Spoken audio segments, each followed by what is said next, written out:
of their staff in this meeting and in this project, this session would have not been possible. So thank you very much for your support. This space is for all of us to share insights and reflections on the role of women's full and effective participation in the just transition to renewable energy. A few housekeeping messages before we begin.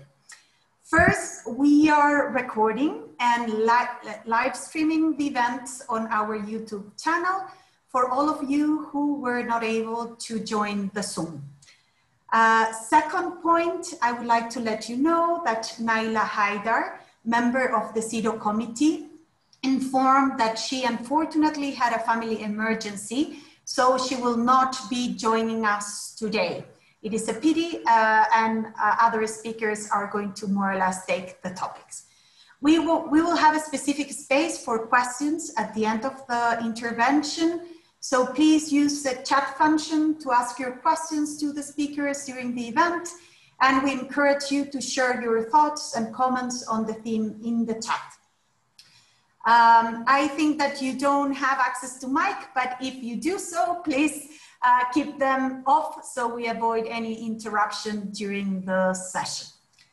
So before we begin, we are eager to know who are the groups and individuals interested in the work of this topic. And we are also looking forward to share with you information about the work in this field. Therefore, we will be sharing at this moment a link in the chat. It is a link to a Google spreadsheet to allow everyone in the audience to provide their name, organization, contact details in the country where you're based, and a few lines about how your work relates to renewable energy and gender equality. So please do so. The link is already there. Please take a few minutes, and it can be at any moment, to provide the information so we can collectively share that information. And I have to say that the information will not, your contact details will not be shared except that with the organizer. Let me begin with a brief introduction on the topic. The climate crisis represents one of the most critical challenges to the realization of human rights and women's human rights in particular. Moving away from fossil fuels and mainstreaming renewable energy, it is an imperative if we are to halt the most adverse impact of climate change on essential human living conditions and on women's human rights.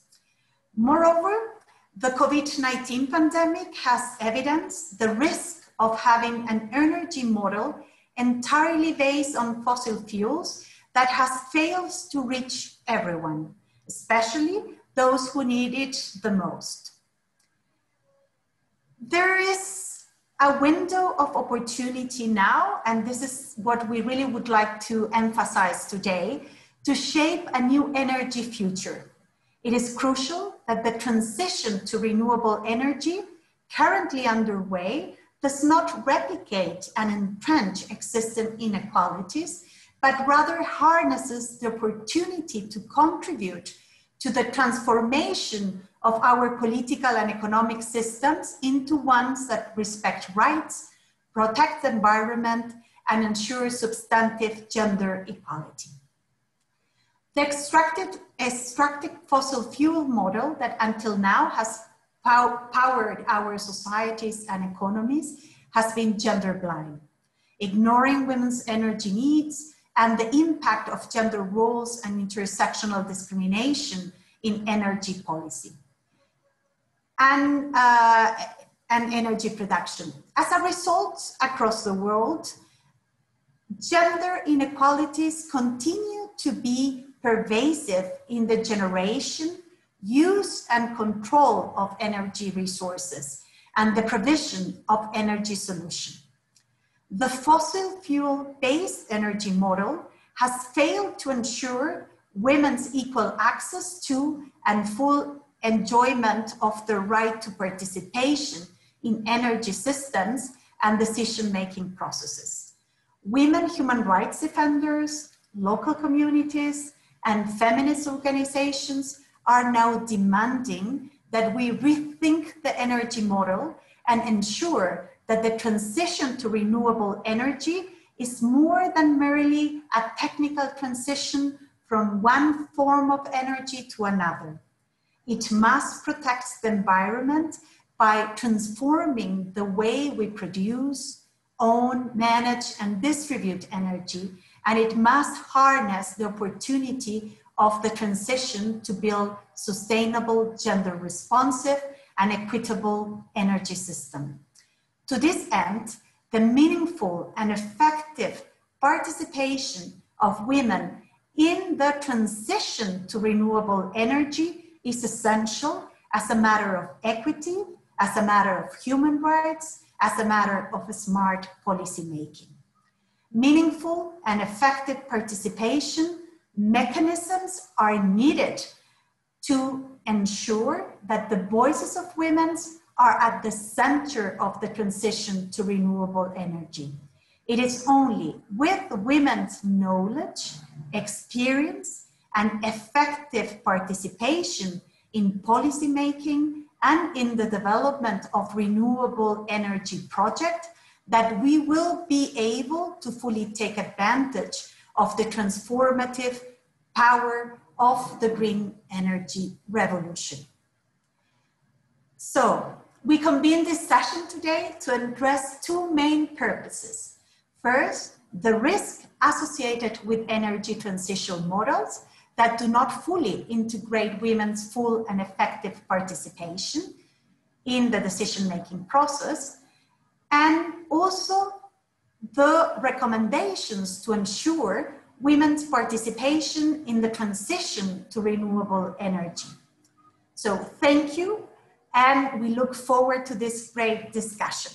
Now, before giving the floor to our amazing panelists, we will have a brief interactive exercise. So, to break the ice, I would like to request everyone in the audience to please click on the link that we are providing now in the chat. It will direct you to a site where you can share 2 or 3 words that describe the importance of women's full and effective participation in the transition to renewable energy.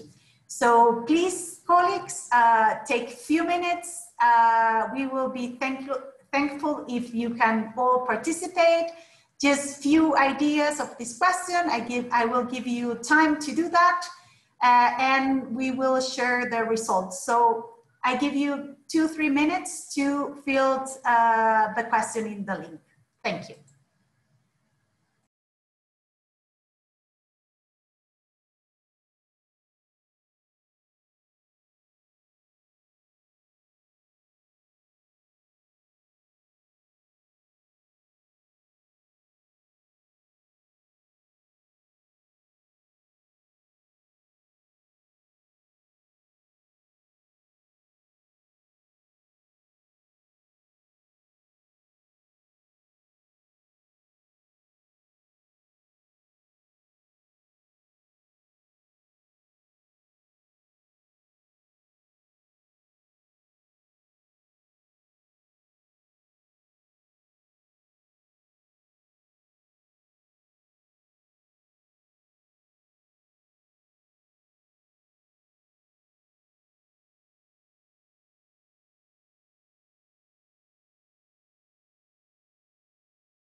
So as you can see the screen now, you will see that the words that are bigger are the words that most of you are feeding into the system.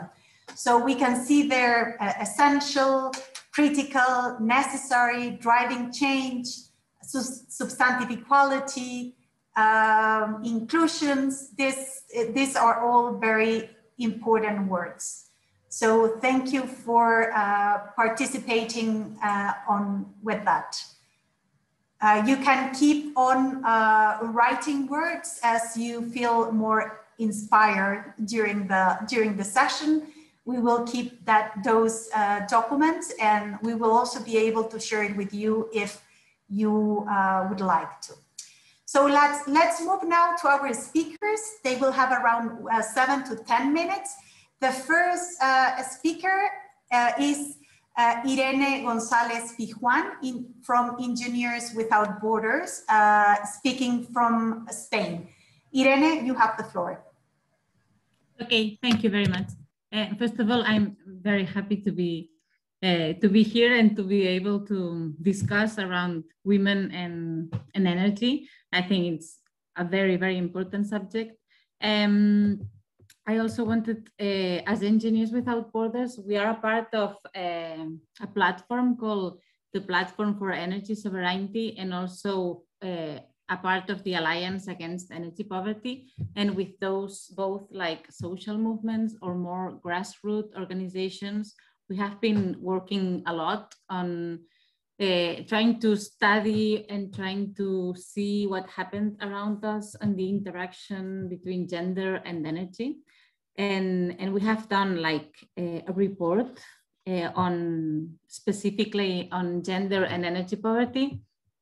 And we have also been working in 2 different editions in 2015 and 2019 in what we call a Municipal Manifesto that we use to do like advocacy for energy transition from an ecofeminist perspective in all the municipalities in Catalonia when we had like the municipal elections.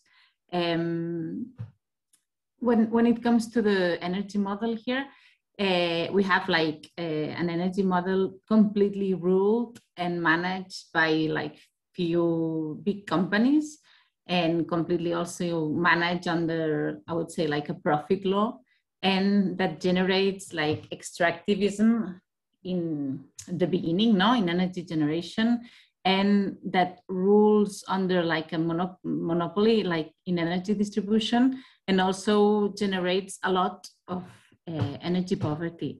We do have like significant rates of energy poverty between like, I would say among 15% of the population is in an energy poverty situation. And we believe, and we have seen in other countries, how this situation is worsened by the COVID pandemic and the lockdown. So we tried then to advocate for another kind of model where you have like spaces for participation that should be used for the development of public policies on energy, and where people are engaged in those spaces and have effectively the power to make decisions that are binding, not like as a consultation, but to make real decisions on the energy model. And that needs also like that there has to be like some training and some training that goes with all those people that can participate from the energy model. And we need to have like different debates that go like from a technical and less accessible like discussion that somehow like those big companies and those big powers try to say that that's the energy policy, but that's not. No, we should have like a lot of more political and social discussions around energy. So the first thing we did when we in the Alliance Against Energy Poverty, we saw that like the majority of people coming to the collective assemblies and participating from the Alliance were women. So we try like to study a little bit more like what happened if there was like this link between energy poverty and women. And we knew there was, because there's like a very high energy, like the gender the gender pay gap, and there's also like very different participation, like from the job and the work market, but still we looked into the relationship between gender and energy poverty, and we found out, like here in the city of Barcelona, more than 70% of the energy allowances were asked by women. And we also saw that there were like specific impacts on women due to the unequal gender roles that still are in our lives today. And as so, look, women's everyday life is more related to energy services because they still are like the main caregivers in the families. So lockdown had very, very like bad consequences on this issue. And we also found like there were like more intersectional issues, and there were like some groups of women that were at a high risk of energy exclusion and that were not participating at all in the energy model, and they were at a high risk of energy poverty. And those were like single mothers, women that are pensioners or performing unpaid domestic tasks, also women working in the domestic services, and migrant women.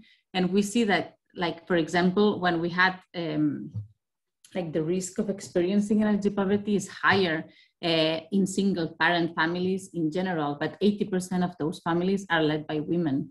So what we found, it's referring to the city of Barcelona, but we believe that that's similar in other countries and other places. But we also saw when we did like focus groups with women affected that came to our assemblies, and we also saw that there were a lot of like guilt feelings, like not being able to participate from the energy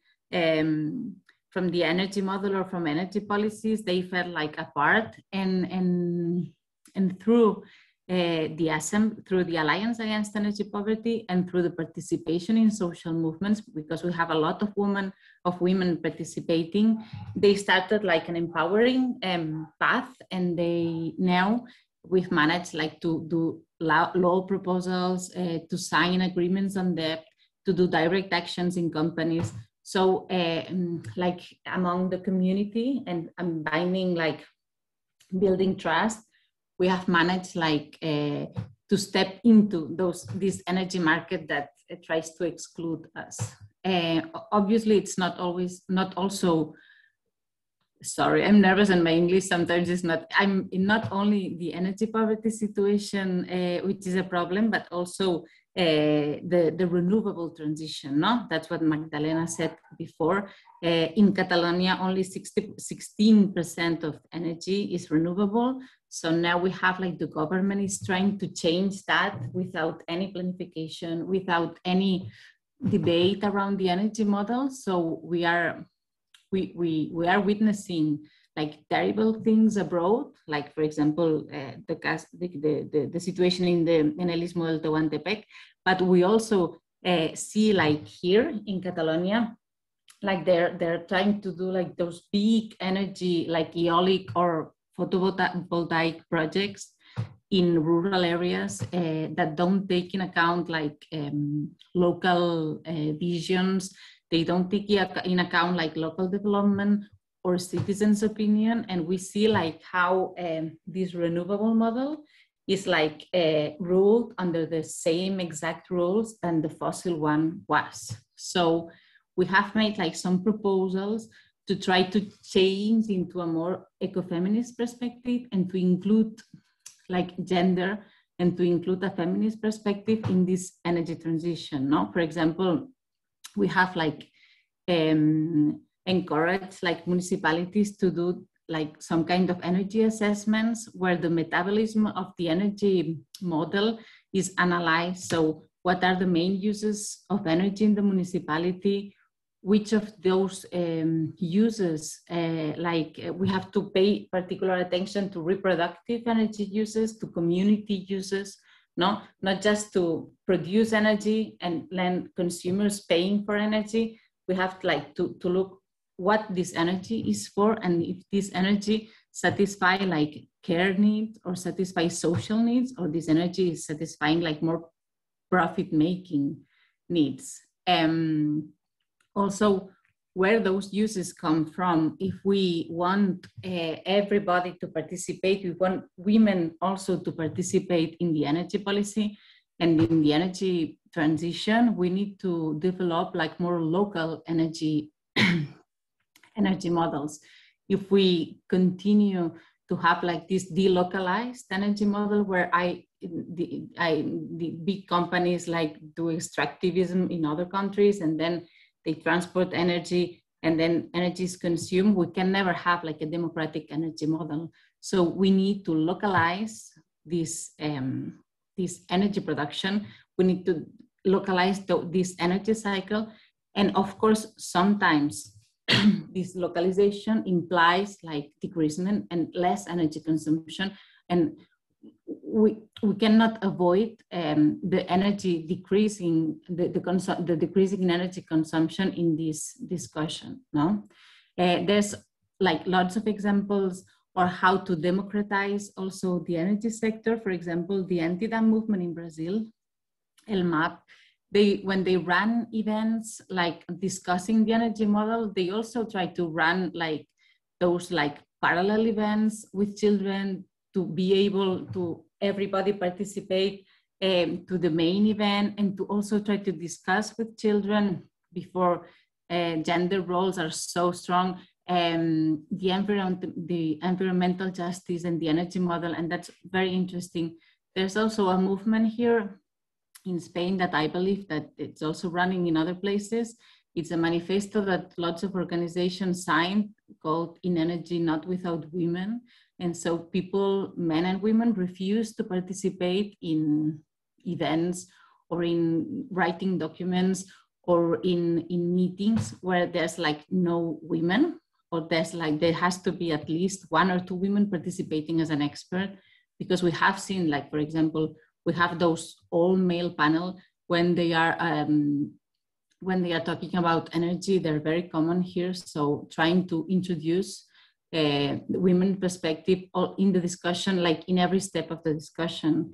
And I don't know if I'm running out of time, but the last thing I wanted to say is that we also need data, because when we are trying to build an energy transition, if we are building it like it's happening here, like we need renewable energy, and then we try to like build energy solar parks or whatever without taking into consideration who's that energy for and what's that energy for. And if we don't develop like data, specifically like gender disaggregated data, we will not know about what's happening and about this situation. No? So it's very necessary to, to understand how the energy model affects women in energy poverty, but also how women are participating from the energy model now. How should they participate like from the energy model? What we are seeing here is like in the energy poverty movements, but also in the energy like sovereignty movements,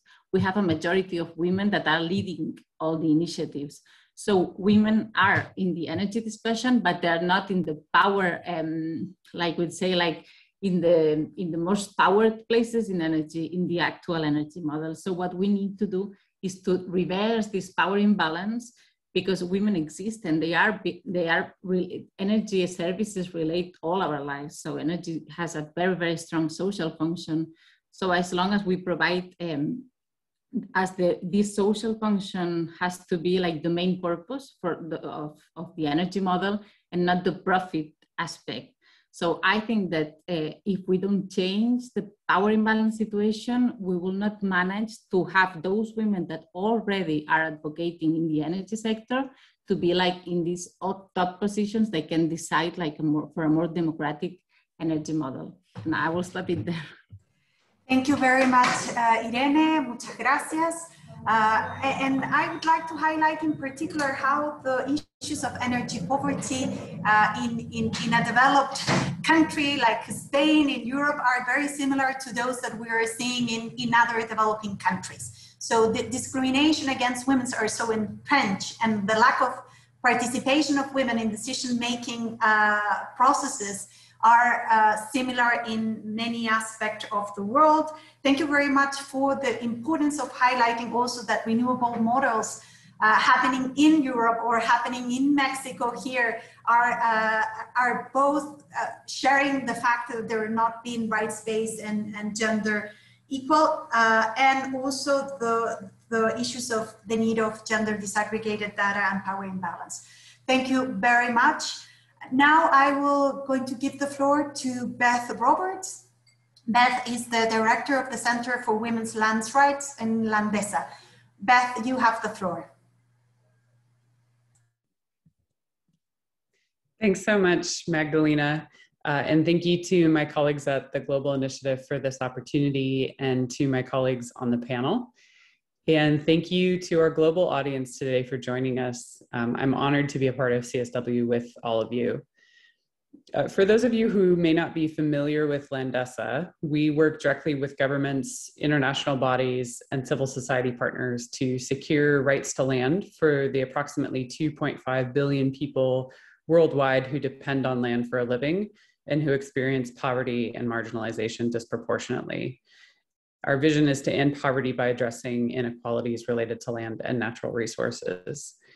And that includes social inequalities. Landesa integrates a gender equality and social inclusion lens throughout our work.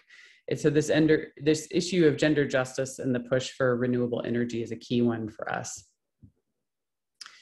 So during the food, fuel, and financial crisis over a decade ago, we saw a rise in human rights violations in the context of investments in land, including for renewables, mostly in the form of biofuels. And women in local and indigenous communities have suffered disproportionately negative impacts in the context of these investments. And unfortunately, the rise of land use change for renewable energy projects has often repeated these rights violations. The energy may be renewable, but the impacts are not new. Consultations and compensation, when they happen, often do not include or benefit women. Women human rights defenders suffer disproportionate levels of violence, and women disproportionately suffer poverty and are more at risk for gender-based violence if a community is displaced or resettled. And the urgency of climate impacts makes turning a blind eye to rights violations easier to ignore or to cover up in service of progress and speed to solve the climate emergency. In climate action funding, the request to make the business case for integrating gender is still very common. Realizing women's rights takes time and resources, and powerful actors are hesitant to slow down and invest the time needed to realize women's human rights in the context of a just transition. So why does land tenure and governance matter for gender justice in renewable energy? It matters because land is central to power dynamics. Ahead of the 2019 Women Deliver Conference, Antonio Guterres stated that gender equality is fundamentally a question of power. The choices about where and when renewable energy investments are made are driven by the same power dynamics that feminist and indigenous activists have fought for centuries. For centuries, patriarchy has treated both women and land as commodities, and capitalism has treated indigenous and local communities as dispensable. Today, still, around the globe, and because of these deeply entrenched patriarchal norms, women are severely underrepresented among those making decisions about humanity's most crucial resources, from village councils to parliaments.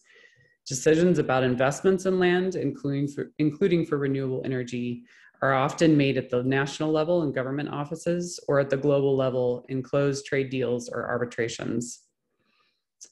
The theme of CSW this year is women's full participation in public life. The arenas where decisions about land and natural resources are made are a critical area for women's full participation in a just transition and in a sustainable and equitable future. At the local level, land rights increase women's dignity, voice, and decision-making power within their homes and communities. And women's rights to land can also drive women's presence in the public sphere from local to national to global levels. Evidence shows that greater levels of assets correlate with greater levels of political involvement for women. And starting with land helps even the most marginalized women get a leg up into the public sphere. So Landesa focuses on building power for women to give them equal footing with men in all spaces where decisions about land are made, rather than keeping them at the margins. We seek to shift both patriarchal norms and extractive norms, creating space for more feminist visions of development and more gender equal power balances in land governance to help those visions become reality. So having rights to and power over land ensures that women's expertise as natural resource managers and rights to full and equal participation are not lost in the fight against climate change, including in the renewable energy sector. Landesa works to build this foundation of power over land and natural resources for women through efforts at the global, regional, national, and local levels. So I'll give just a few examples of that. We work both globally and nationally to contribute to and support integration and implementation of the wealth of norms and standards related to land issued by UN human rights, climate change, and sustainable development bodies in concert with civil society partners and with national human rights institutions. So things like CEDAW's General Recommendation number 34 on the rights of rural women, things like the UN Declaration on the Rights of Peasants and others working in rural areas, the voluntary guidelines on the governance of tenure. There's a wide array of global standards related to land users in rural areas and related to land specifically, and duties and obligations of governments related to land, including on how to manage investments for renewable energy. And we find that often governments simply don't have the resources to implement those strong standards.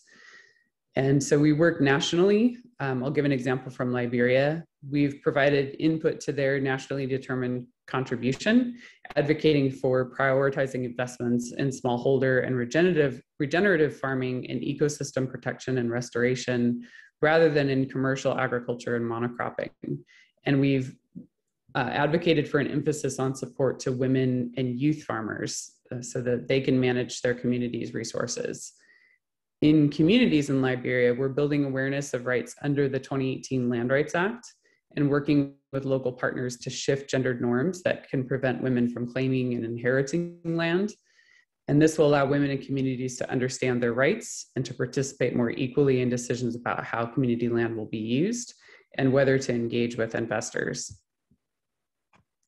And in India, we've been working with the Responsible Energy Initiative and a number of partners, including World Resources Institute in India and the World Wildlife Fund in India.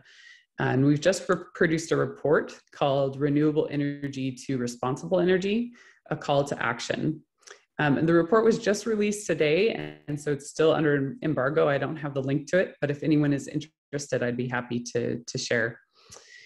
And in closing, I want to share a joint quote from 3 women's human rights defenders from Latin America, our Lolita Chavez, Marcia Lopez Cruz, and Laura Carlson, who are variously engaged in a number of initiatives to defend women's human rights and land and environment rights. And this was a quote from an interview they gave with Open Global Rights. They said, "To confront attacks on our bodies and lands simultaneously, we've had to learn to tackle discrimination and dismantle unequal power relations in all spheres at once." So I think that's how I feel on this panel, and often how I feel in the context of addressing injustices related to a just transition or to land in local and national and global arenas. And Irene mentioned this need to address power relations. That's certainly at the heart of the work that we do. And we're all coming at this work from different angles, but we all have the same or similar goals. To achieve gender justice in the context of renewable energy, we'll need to work harder than ever to connect the dots among all the spheres that we work in and all the spheres that influence how decisions about renewable energy are made. To make sure that we're working collaboratively and elevating diverse voices to dismantle unequal power relations. And as a gender and land practitioner, I'm honored to link arms with all of you for a gender just, climate just, and sustainable future. Thank you. I'll wrap up there. Thank you very much, Beth. And thank you for reminding us that we need to break down the silos in which we sometimes all the organization work. We need to join our forces and add our synergies to work together. Before I give the floor to the next speaker, I just want to remind everyone to place your questions in the chat. And it will be a good idea that you also identify yourself or your organization when you're posing the question, so we can say who is posing the question. So now I'm going to give the floor to Liliana Avila, senior lawyer at AIDA. Liliana, you have the floor, so all yours. Good morning. Thank you to the Global Initiative for Economic, Social and Cultural Rights and FES for inviting AIDA to be part of this discussion about the role of women's full and effective participation in the just transition to renewable energy. AIDA is a regional organization working in the Americas, promoting clean energy and climate justice with a human rights approach. And today we would like to share some insights and reflections about the role of women right to participate, just transition to renewable energy. Promoting energy justice in transition to renewable energy is key to advance climate justice. Climate justice and gender are interdependent concepts. We cannot have one without the other one. Fossil-free energy production has not only been devastating for the environment, but also for human and women's rights. The current energy production has gravely impacted women's rights, particularly traditional communities that have an ancestral relation with their lands and their territories. One of the most common challenges, especially for women, is upholding their right to participate in public debates about the decisions in the territories. Women have been, in many cases, relegated. The companies and the states don't take in account all the barriers that women have to participate in public debates about energy production in their lands. And because of gender roles, in many cases, women don't have access to information about the projects, and the policies have more barriers to men that participate in public discussions about the projects and the impacts on their own lives. In many cases, these practices are being replicated in transitional to renewable energy projects. We have to learn from the past and find other ways to produce energy, ways that don't replay the bad practice and in contracts promote gender justice. And it's very important that renewable energy not only address the climate crisis, but also include a gender and a human rights perspective that promote climate and gender justice. Renewable energy projects need to promote gender justice by incorporating and reorganizing the right for women and recognizing the right for women to participate, identifying women's barriers to participate in each project, create baselines information about women's demographics in the communities or places where the projects might take place, including age, level of education, health, social status, race. Also generating gender impact assessments and also environmental assessments to understand better the impacts with gender perspective and set measures to prevent impacts and consolidate remedies. And finally, one vital step, guarantee women's the ability to freely participate in the decision construction concerning the projects.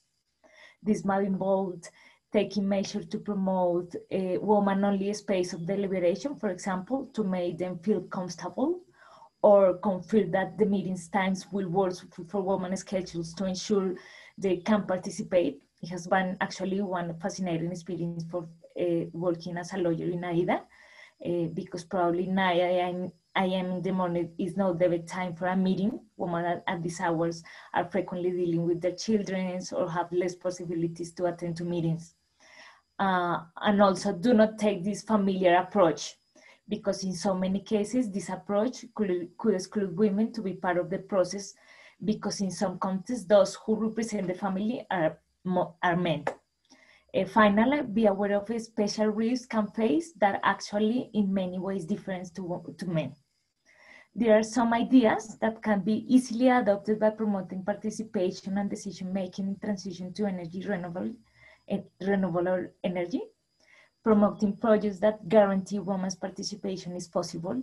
we at AIDA have some experience of small hydroelectric dams that provide energy to small communities without the human rights and the environmental impacts of large dams. These are alternative small-scale models managed by the community themselves and where women participate in the construction and management of the dams themselves.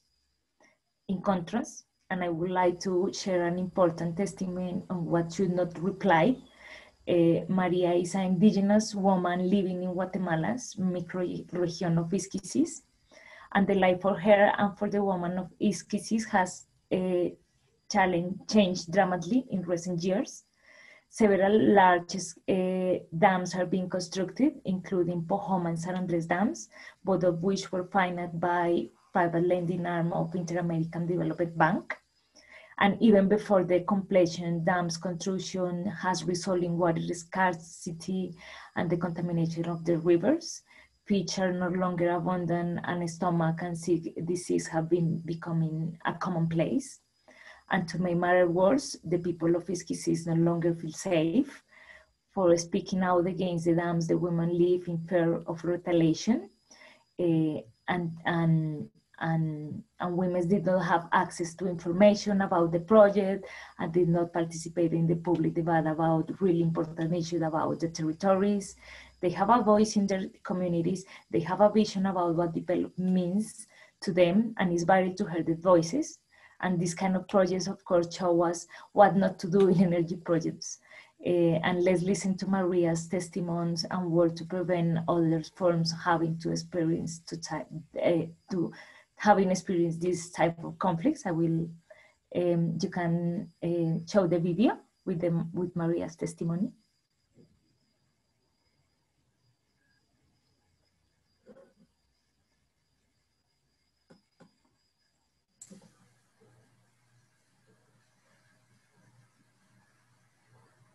We seem to have some technical problems. There you go, we are going to have the video.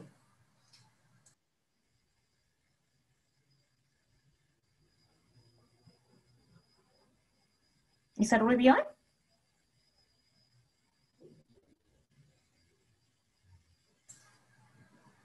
Apologies, I don't know, colleagues, if you can help me to put the video on.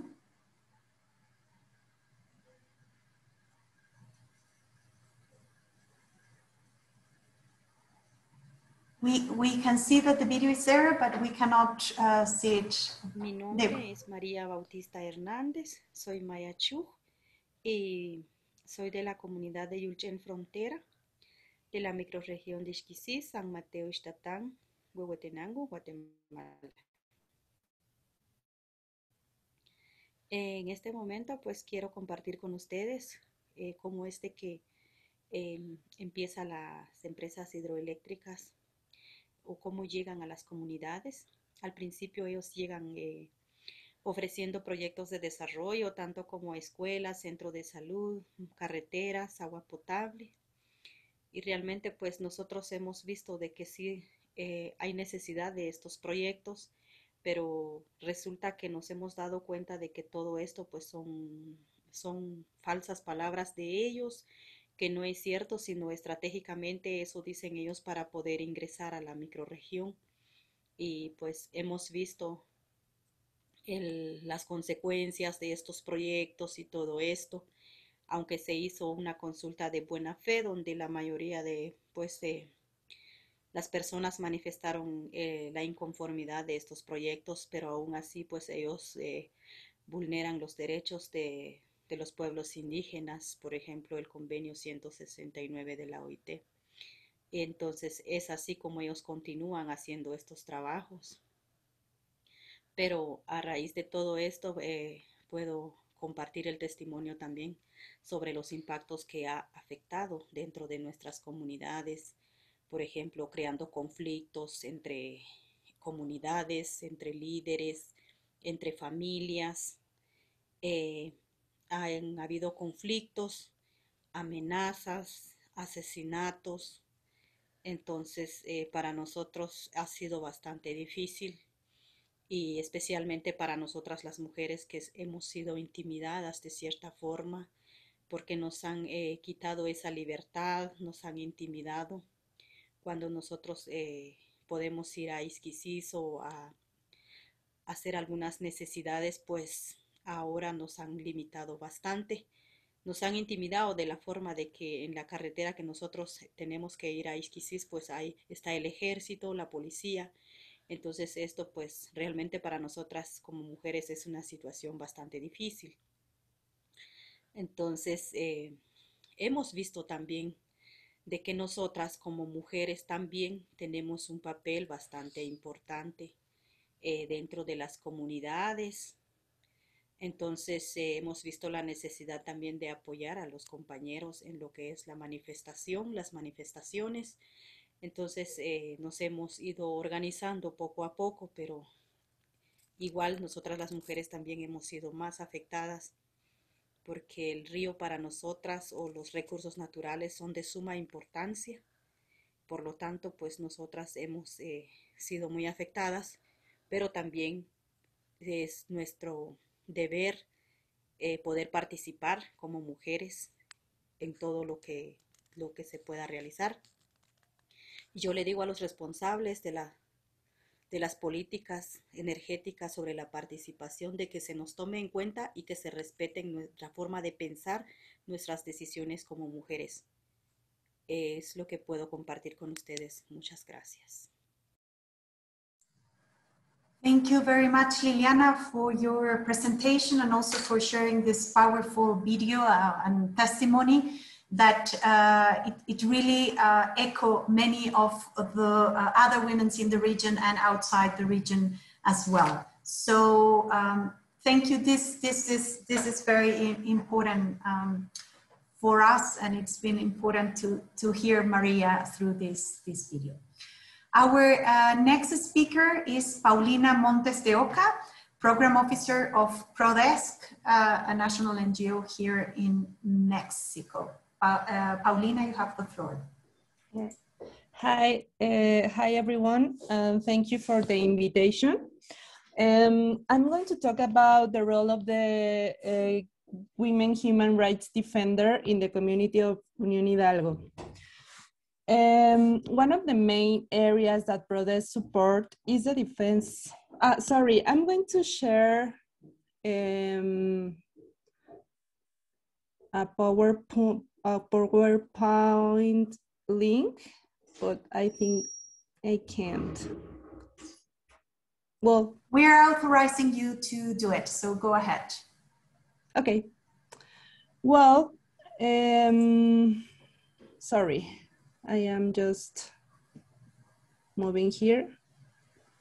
Well, one of the main areas that PRODESC support is the defense of the land, territory, and natural resources. And as part of this work, since 2013, we have been accompanying the community of Unión Hidalgo, which is located in the southeastern state of Oaxaca, in the region of the Isthmus of Tehuantepec.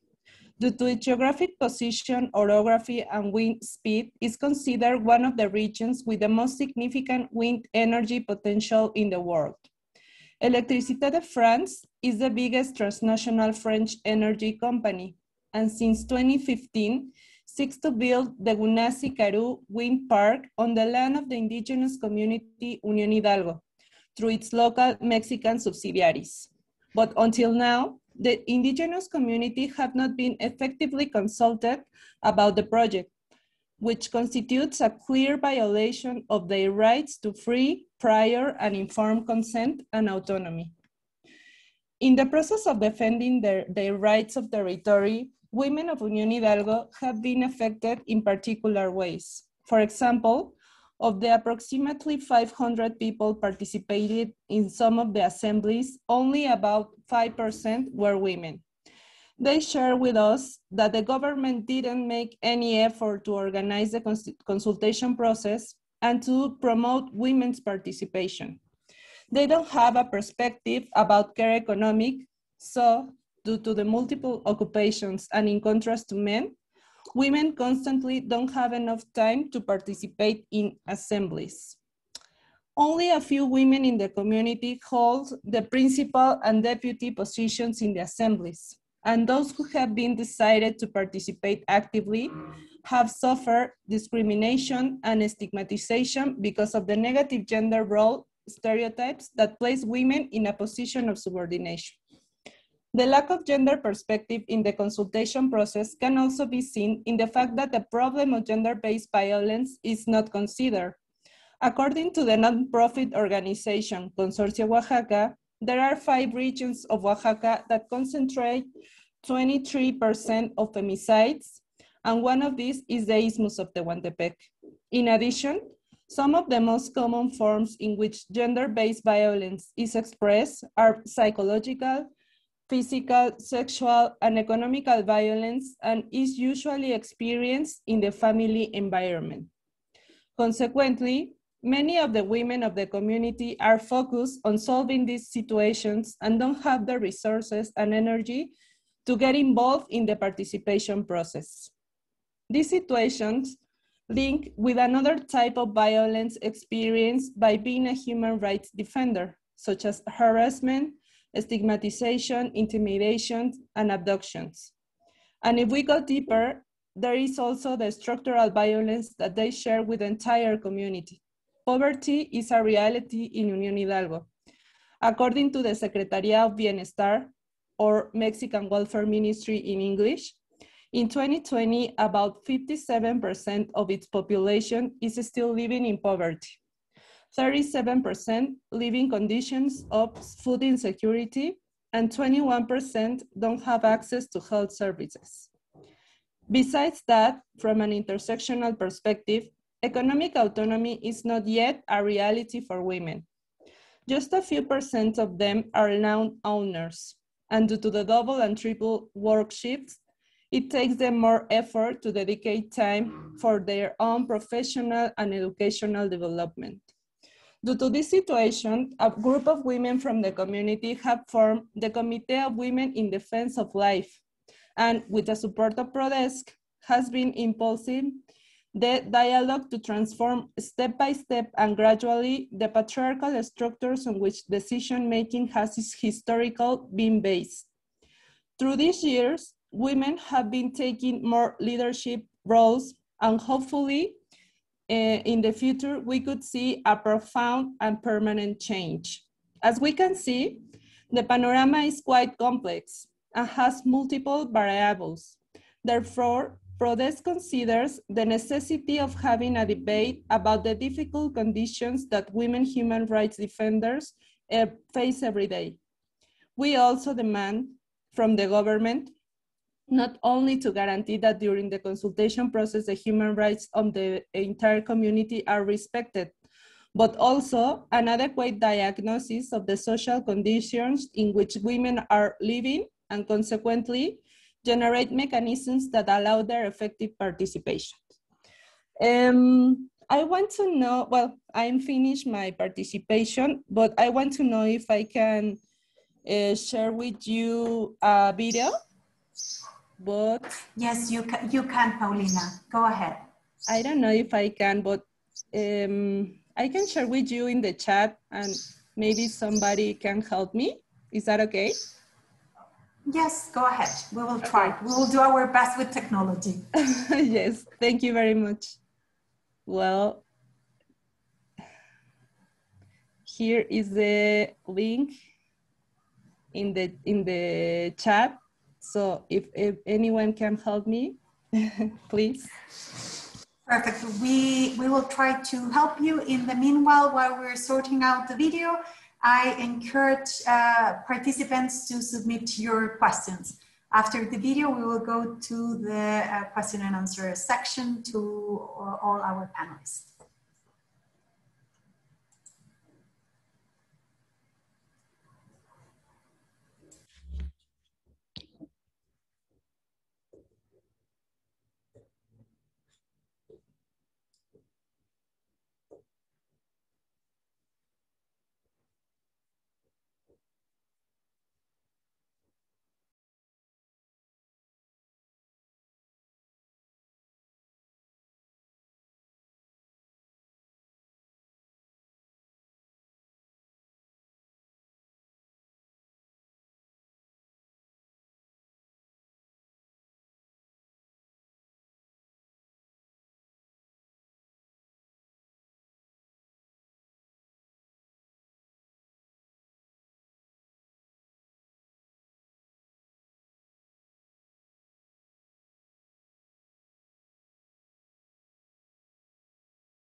Apologies for the audio, but as it was translated, I think that you all were able to know what it was about.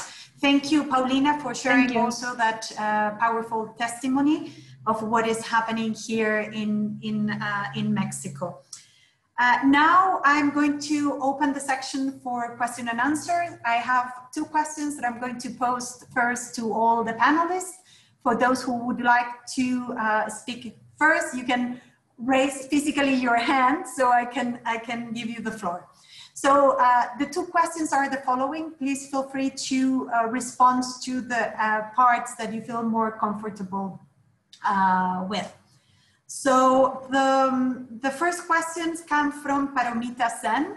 She's asking the panelists about what are the further challenges when we hand over power to indigenous women and those from marginalized communities. So what are the power to make it effective, so to really ensure participation of women and with all the intersectionalities that we know on decision-making regarding energy.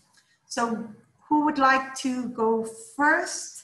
And well, I will ask the second question so you can think about it as well. This was a question also posed by Elizabeth Haley. And maybe this question is for Irene or any other panelists that would like to express or a little bit more. But what type of gender disaggregated data is needed? So we can, if we can explore more on that. So dear panelists, who would like to go first on answering this question?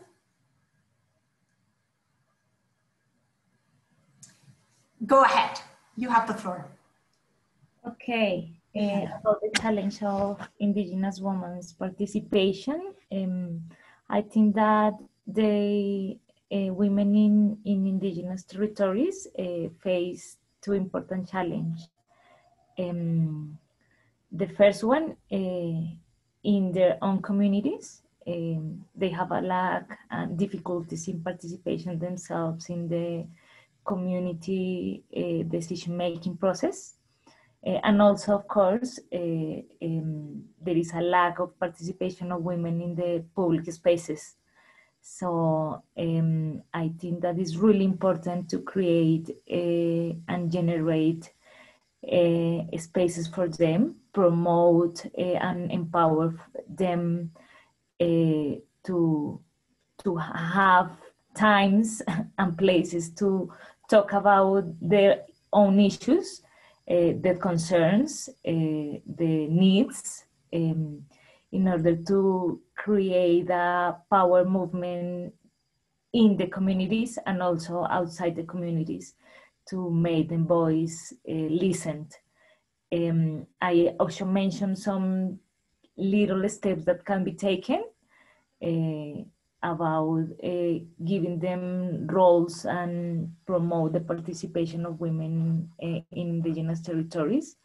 And I would love to share an experience that we have in a community, in Maria's community. We were discussing gender impacts of the dams, and we wanted to have a special women's space to share with them all their feelings. And we also would love to have a kind of mixed space meeting to know what the community was thinking about the project. And in the second space, women and men were invited without any difference. And in the particular women space, we were expecting 50 women, and the ones that could attend were only 20. And in the second one, in the mixed, we were expecting about 70 people, and at the end, we got more than 80, but mostly men. It shows that if you don't create special spaces and if you don't analyze in every single community what are the barriers that women face to participate, to go to the meetings, it's something that you sometimes don't see, but it's something that is real, and little steps could be taken to promote participation in their territories. That's my feeling. Thank you very much, Liliana, for that knowledgeable answer. Anybody else would like to comment on that or about disaggregated data that is needed? Irene, you have the floor. Okay, on disaggregated data, because maybe I took the wrong term. What we refer is, for example, when we were studying who was affected by energy poverty and the poverty risk, like if the Spanish government does that survey where they do it among families. So when they try to say, like, when you try to find like the poverty risk on women and men, they just take like the whole family unit and then they divide. So you don't get to know the differences between women and men within the families. And the family, it's not always a safe space.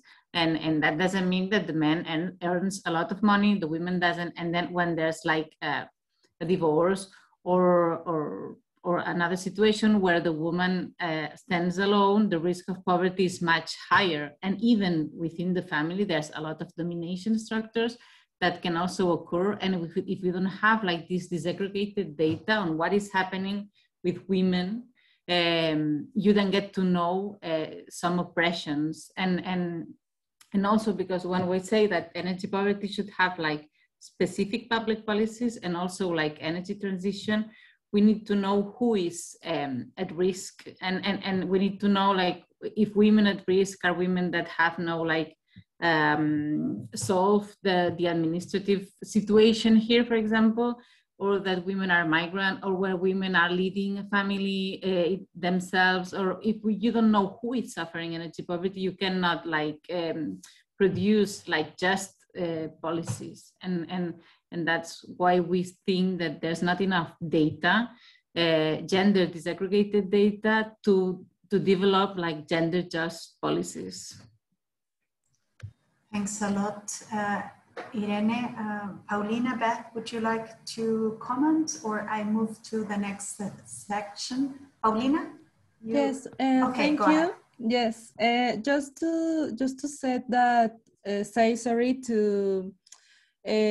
for us, it's also important to have data about gender-based violence, because here in Mexico, it's a big problem, and the government don't have the perspective or gender perspective to improve programs for the community. So, for example, they want to make the consultation process, but they don't have a deep diagnosis of the situations of women human rights defenders. So for us, it's very important to have data and to have analysis. Thank you. Thank you very much, Paulina. I will pose the next two questions to the panelists, and thank you participants for the question. The other two questions is, what alternative renewable models, if any, have been successful in ensuring the full and effective participation of women? And how can we mainstream renewable energy at fast pace, meeting with human rights and gender equality principles? So this question really tried to look at the positive examples. If any of you know even of a small project that has been positive, or you would like to highlight positive aspect of this, please share with our participants. Who would like to answer? Beth, go ahead. Thanks, Magdalena. Sorry, I'll speak first to the first couple of questions as well, but I can start with a positive example that relates to the question about empowering Indigenous women in local communities.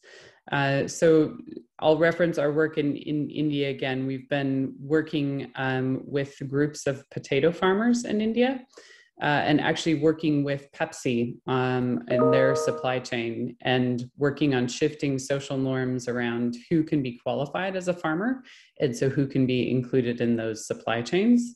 And so the concept of shifting social norms, I think, really gets to the heart of what is needed to empower women within communities. So Liliana was speaking very powerfully to the layers of discrimination and oppression that women face within their families and within their communities. And so part of the work that we do is borrowed from the health sector. There's been quite a lot of work on social norms and behavior change strategies to address behaviors like female genital cutting. And there's been a lot of success in engaging men and boys, and also engaging women in communities to support communities to identify their own solutions to oppression against women and girls. And really naming here are the different ways in which women are treated because of gender discrimination, and then asking key questions about why women are treated that way, and whether the limits are really a sense of really at the center of a community's culture, or whether it is simply something that's always been done. And so we've had some really good success in this project with in potato supply chains, and supporting women to get training in agronomy, to be able to lease land as a group, to be able to share risk among themselves, and then to be able to have the supports that come from having rights to land that are accessed through the government. And so they've been able to establish themselves as farmers, which previously was only seen as a male purview. And they've been able to be very profitable in growing crops, in potatoes and also other food crops on this land. And so I think when we're thinking about how do we empower Indigenous communities and women within those communities, there's going to need to be a shift in social norms at the community level and within the household level. And social norms and behavior change strategies can be very effective for that. And then also addressing power dynamics, which we've talked about a little bit across this panel at the national and global levels. So in order for Indigenous communities to have their rights recognized and to have their rights respected, and for there to be accountability when their rights are violated, you need strong laws in place, and for those laws to be implemented, and for those laws to be effective, and to include grievance mechanisms. And companies need to be held accountable for human rights abuses as well. And so that's a function of laws at the national level, but it's also a function of laws at the global level, in terms of understanding how those standards get set, and how accountability is often not available for communities, because arbitrations on human rights abuses or on the rights of investors can often happen in global arbitration courts that are closed to third parties. So there are investor-state agreements that tend to govern the ways in which companies are able to enter the territory of Indigenous peoples. So there needs to be a strong chain of rule of law from the global level down to the local level, and strong mechanisms for accountability for those communities to be able to access them directly, and for women in those communities to be able to access them directly. So I hope that's a positive example. I can speak to the data question a little bit as well, but sure, okay. So I just wanted to agree with what others have said. There tends to be a huge gap in data on women's ownership of land, and that's just after decades of land being treated at the household level and land reforms being targeted to heads of household, which have very typically been men. And so that is a huge challenge, is understanding how women relate to land and natural resources, what their rights actually are, when those rights will be challenged, what weakens those rights, and how can we support women to have stronger rights within communities, and gathering sex disaggregated data, and gathering data in an intersectional manner that gets at how are rights different for divorced women or young women, for widows, for ethnic minorities, for sexual and gender minorities. That's a really huge gap and a really huge need, is to understand how women can actually access that power within their homes and communities. Thank you very much, Beth, and also for reminding us that, I mean, there is a need to work in several levels, from shifting social norms to changing the law, but at the domestic and the global level as well. So these are important points to take into account. Any other panelists would like to respond, or I move to the next set of questions? I don't see anybody, so here we go. The other questions that it has been posed here is, what are the obligations of private actors in the green energy industry in the transition to renewable energy? Any of our panelists would like to respond to that question? What are the responsibilities of the private actors? So this big transnational companies, maybe speaking more to what Paulina was presenting about Electricité de France, this wind farm in Mexico City. What do you see would be the responsibilities of private actors? Irene, you go first. Thank you. Yeah, I would say that the problem, because we have like a diverse range of private actors. I mean, we have like big transnational companies that are damaging and vulnerating like human rights in terms of in renewable and in fossil energy. But we also have like cooperatives and community ownerships that might be private actors, but are different private actors. So I think that from our point of view, the thing is like energy has like a vital social and reproductive function, so that cannot be ruled by private actors. So we need to have like a social and public overarching interest, so that like having like safe, reliable, enough and affordable energy has to be a right. So we cannot let like private actors that function under a profit, under a benefit like objective rule this energy, because then we see what happens with Énergie de France, and we see what happens with Endesa here and with our big companies. So private actors, what we say is like, we should encourage that cooperatives and communities and social actors, like might be private actors, that they step into the energy management, into local energy management, but we need to take apart from, I mean, to completely forbid like big private actors that work under profit and see energy only as a mercantilization, like a selling good. We should like, what we think, I know it's like big, but what we think is that they should not be a part of the energy market under these rules. So we completely, it's not like private actors, but it's private power or public power. And we think that energy should be a public good and should be ruled as a public good and not as a commercial good. Thank you very much, Irene. Anybody else would like to comment on this question? Liliana. Yeah, I think that private actors have a really important role because they are actually the ones that implement in the ground the projects. And there is a really important framework about human rights business. We has been a lot of development about the duties, the responsibilities that companies and private actors and business have.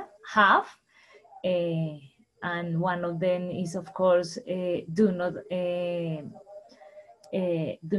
cause human rights violations, but also promote due diligence to prevent human rights violations.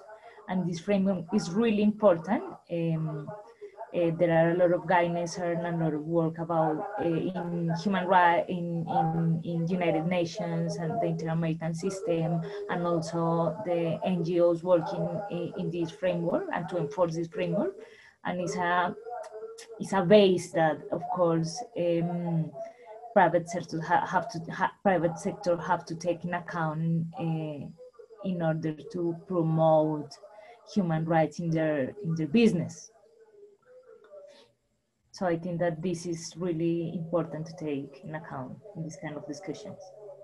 Thank you very much, Liliana. I'm going to pose another question that actually it's very important for the discussion that we're having today and for the projects that Global Initiative is implementing with partners on this topic. So in your opinion, which would you say are the elements of a just and feminist transition to renewable energy? So if you can identify those basic elements to ensure that the energy transition, it is a feminist one, what are the ones that first come to your mind? I just Paulina, want to, yes, thank you. To the last question, I just want to say that, for example, in the case of Électricité de France, it's a law, French law, due diligence French law. Even they are French, even they are a company from France, they have responsibilities of their actions in Mexico. So for us, it's very important to promote this kind of laws in many countries because they give us tools to defend the human rights of the communities. So thank you very much. Thank you, Paulina. And thank you for reminding us the due diligence law, but also the extraterritorial obligations of human rights and how it is important to really stress this concept. But I'm not taking the panelists out of the hook. I want to keep on asking about, in your view, what will be a feminist transition to renewable energy? What are the key elements that you think that it has to be taken into account? And in that sense, I mean, I'm going to ask some additional questions to pick your brain. How does energy poverty impact on unjust care system? Or how should energy policy and legal framework address the uneven care burden of women at the household level? Something that it has been exacerbated by the pandemic all around the world. So this issue of the unfair distribution of uncare and domestic work that we have seen exacerbating through the pandemic all around the world, that has been impacting women and girls disproportionately. How this play out in renewable energy? Irene, you mentioned several aspect of that and the way in which the household sometimes is analyzed as a unit when it is not an equal unit in terms of the distribution of power or the access of resources within a household. But it's also not a very unit. It's not a unity in terms of how unpaid care and domestic work is distributed within that household. So anybody would like to keep on answering this, ideas, your views? Go ahead, Irene. Yeah, I would just one little thing. I don't want to start a discussion and I don't want to change the focus, but I think that for me the solution is that energy defense should never go to Mexico to take energy in the first place. So I think that that's the origin of the bad thing. I mean, even with social or not responsibility, it shouldn't be that way, because there's like more land, because in France the land is occupied by other users that give money to France, but that's like a more global discussion. For me, the problem is that when energy is not treated as a technological aspect, then we're implementing ecofeminist policy. If we try to see energy from a use perspective, like what energy is used for, who uses energy and who uses it, I mean, what for, then we start like when we embed energy in social and political discussions and not only in technological discussion, because now we're saying like the green hydrogen, if we're doing offshore eolic plants, or if, I mean, we can, energy discussions often only look at technology and not human technology, but like scientific, I don't know the word, technology. And we keep energy away from people, and people use energy. So if we try to conceptualize energy as something that is necessary for human life and care, then we are in an ecofeminist perspective. So that's how governments should implement energy policies, we think. Technology has to be an answer, but not the main aspect all the time. And also here we are trying, like, for example, to develop like care policies that you could say like it's not related to energy, but it is, because if we offer equal care options and co-responsibility policies, then you try like to undermine this power imbalance between women and men in care roles, and then we involve men in domestic energy issues, because they're not as involved. When we have like 70% of women asking for energy allowances, we don't say that there's not a man at the house, maybe it is, but he's not in charge of the energy services, he's not in charge of the bills, he's not in charge of the buying food or goods for the house.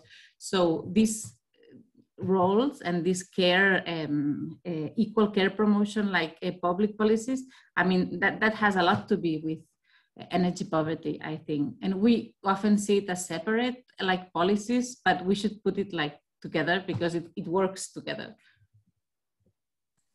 Thank you very much. Liliana, you have the floor. Totally agree with Irene. She has pointed a lot of key message about a great debate that this question invite us to think about. I think that we need to think about energy for what, for whom, and what are our real needs about energy production. And I think that small models, decentralized, could help to prevent large scales impacts, and also gender impacts, and can promote better spaces to women to participate. These big corporations, models, and projects have been really, really complicated in territories. Paulina showed us the case in Mexico, and these kind of cases are replied in every single country in our continent, and also in the global south. So we might try to think about small models with a community administration that promote also women participation. And I think that the discussions about care economy that Magdalena and Irene raised were really, really important to promote a gender transition. And of course, women, I mean, we have a voice. There is really a need, and is vital to promote participation of what women need and has to say about transition and about equality, and about gender perspective. That's my thoughts to add a little bit what just Irene said. Thank you very much. There have been very key points coming out from our amazing panelists.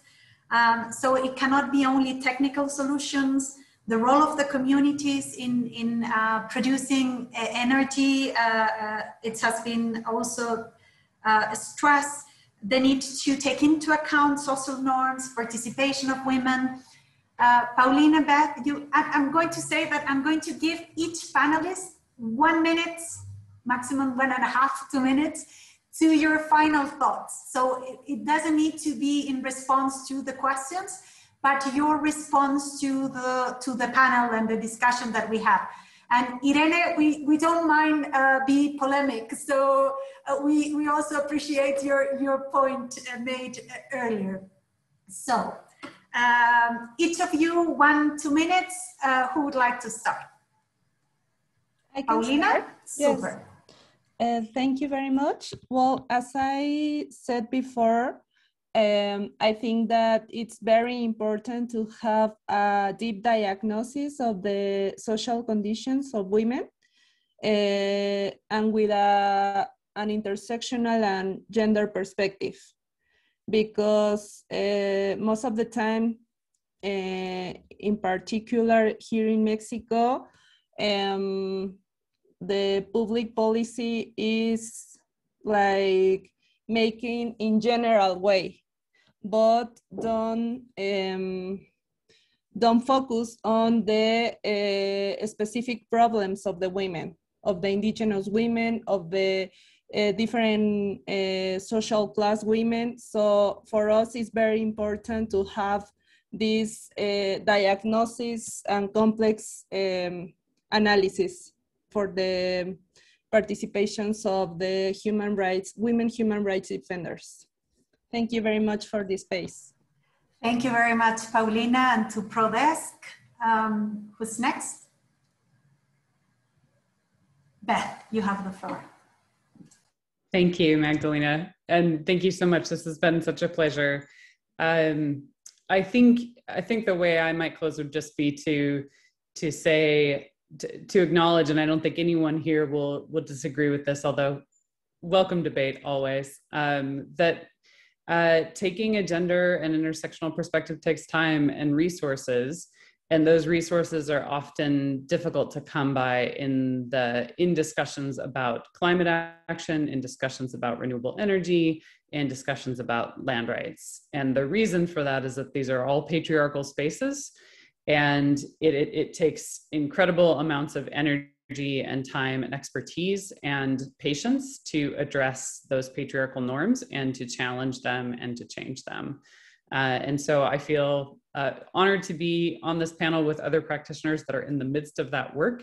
And I'm guessing in the company of audience members who are also in the midst of that work. And so just encouragement to all of us to continue in that. And for anyone who may be attending who would like more resources on how to do that, on how to integrate a perspective that is gender inclusive, that is intersectional, that is feminist, I think I would be happy to be in touch. I won't speak for all my other fellow panelists, but I'm sure they would all be willing to help as well. So thank you very much. Thank you very much, Beth, and to Landesa for your participation. Liliana, you have the floor. Well, firstly, thank you so much for all the panelists. I've learned a lot of you, powerful women also. What I mentioned in my presentation, climate justice and gender justice are two interdependent concepts. I mean, I'm totally sure that we cannot have one without the other. Energy production has been devastated for human rights, for women's rights, for the environment. And we have an opportunity with renewable energy to remake ourselves, our system of energy production. And this opportunity is just one chance that we have to promote equality, to promote justice. And it's a need that we have to face. Women have a vital role in this kind of change, and without us, without the community's voices, without the people that are supporting the energy production in their lands, we cannot advance in a different world. So that's my last feeling and remark. Thank you. Thank you very much. You just summarized the panel in one phrase. Gender justice and climate justice are two interdependent concepts. I think that I like that. It's the perfect tweet as well. So thank you, Liliana. Irene, you have the final 2 minutes. Okay, I'll be quick. I didn't mean to be polemic because I agree completely with what Paulina said. And I wish like the due diligence was everywhere and competed like all the enterprises. And sometimes I feel ashamed when we speak about like those huge European corporations that go elsewhere to do those kind of things. So it's like, I just want to erase them from the map. I want to have like a bit of hope because I think that that now we are witnessing like very interesting like young climate justice movements, and we are also witnessing like a huge debate on public and private and on what we need for life, because the pandemic has had like terrible consequences, but it has also had like some interesting debates on how things can be managed and what our life limits are. So I think that energy, it's one of these discussions, and the fact that there is a panel where women try to express how energy is related to women's rights, it's a huge success. So I'm very happy to be here and very happy to be with all of you here that work in similar like fields and in advocating like for women's rights in energy and in water and land and other like basic goods. And just, I think there's hope because women are more and more present. But if you see like, for example, the renewable sector here in Spain, we have like 40% of women's employed, but only 5% in directive like jobs. So it's like the same, but still, if you go to the streets, there has been like recently like demonstrations like on housing and on energy, and you see a lot of women on the street. So I think that we are in the right path to profit like from the renewable wave to make women more important and to make women lead the energy transition. And that's what I hope will happen. Thank you very much. We are going to finalize with that hope with the next generation, with the mobilization of women that we see all around the world. And so thank you. I just want to, before closing, thanks again, AIDA and FES Geneva for their kind support to this panel, and because we're all co-hosts, we all work together. And inform that in addition to the participants that we have today, we have been live streaming in Facebook. So our audience has been bigger, and we've also been repeating and disseminate the panel through our YouTube channel. So, and social media. So thank you again. You have, for those that have shared your contact details with us in the chat, thank you very much, and we will keep you informed. And thank you very much. We are very happy, and I hope that we all agree that this was an amazing panel, as I said at the beginning. Thank you very much, Beth, Liliana, Paulina, and Irene. And we will keep on working with you and with the participants and other organizations that have been joining us. Thank you very much. Goodbye. Thank you. Bye. Thank you. Thanks, everyone. Bye. Thank you.